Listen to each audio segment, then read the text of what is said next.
আমরা একটা ফেসবুকে একটা নিউজ ছেড়েছিলাম, যাদের যাদের গীতা লাগবে আর কোরআন লাগবে তারা আমাদের সাথে যোগাযোগ করবেন। তো উনি এসেছে। আপনার বাড়ি কোন জায়গা? আড়ালিয়া। আড়ালিয়া। তো একটা গীতার জন্য এসেছেন। তো উনাকে দেখে মনটা খুবই ভালো লাগলো। তো আমাদের ঠাকুর ভাইকে দিয়ে উনার হাতে আমরা গীতাটা তুলে দিচ্ছি। ভাইদের তো আমাদের জন্য দোয়া করবেন।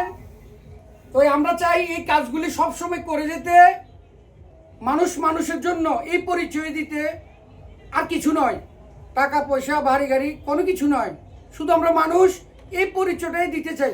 ঠাকুর ভাই কিছু বলেন। নমস্কার। আমাদের মন্নান ভাই যে উদ্যোগ নিয়েছে, আজ জাতি ধর্ম নির্বিশেষে আজ যদি আমরা এভাবে ধর্মের জ্ঞান সবাইকে দিতে পারি, সে হিন্দু হোক বা মুসলিম হোক, আজ ধর্মের জ্ঞান নেই বলে আজ নেশার আশ্বস্ত হয়ে পড়ছে সকল যুব সমাজ। আর প্রত্যেক গার্ডিয়ানরা যদি ধর্মের জ্ঞান থাকে তাহলে তাদের সন্তান নেশার যুগে বা কোনো খারাপ কাজে লিপ্ত হবে না, কারণ ধর্মের জ্ঞানটাই সবচেয়ে বড় রাখা দরকার। অতএব তার জন্য ওনার হাতে আমরা গীতাটা দিয়ে দিলাম। উনিও ধর্মের সঙ্গে বুঝবে, আরও যুব সমাজকে বুঝাবে, প্রত্যেকটি পরিবারকে মানে ধর্মের প্রতি জ্ঞান দিয়ে সবাইকে সুস্থ সাবল্যভাবে জীবনযাপন করতে পারে সেই সহযোগিতা উনি করবেন। তাই বলে ওনাকে আমি অসংখ্য অসংখ্য ধন্যবাদ দিই। মুসলিম হয়ে যে আমাদের যে গীতা দান করেছে, গীতা দান মহৎ দান, এই দান আমি এই মরণের আগ পর্যন্ত স্মরণ থাকবো। না না, আমরা শুধু মানুষ হিসেবে, ধর্ম টর্ম কোনো কিছু নয়, আমাদের হিসেবে একটাই, মানুষ মানুষের জন্য। এই পরিচয়টা যদি সবার মধ্যে থাকে, কেউ ধর্ম নিয়ে কথা বলবে না।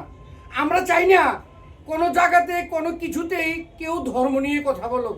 আমরা সবাই মরব, আমি মরলে শ্মশানে যাব, আর এক কবরস্থানে, উনি মরলে শ্মশানে যাবে, 2 সেকেন্ডে সব শেষ। তো আমরা কেন ধর্ম নিয়ে কথা বলবো? তো আমি চাই ধর্ম টর্ম কোনো কিছু না, শুধু মানুষ মানুষের জন্য এই পরিচয় দিয়ে আমরা সবাইকে নিয়ে চলতে চাই। ঠিক আছে তো আমার কথাটা? তো আমাদের জন্য দোয়া করবেন, আমরা যেন এই কাজগুলি বেশি বেশি করতে পারি। তো আমি অনেক খুশি হয়েছি, মুরব্বী এসেছে, ওনার হাতে এই জিনিস, এই গীতাটা তুলে দিতে পেরেছি, আমি অনেক হ্যাপি। আমি চাই আমাদের মতন সবাই এই কাজে নামুন, নেমে সবাইকে মুখে হাসি ফোটান। আমরা চিরস্থায়ী কেউ থাকবো না ভাই, মরতে একদিন হবে।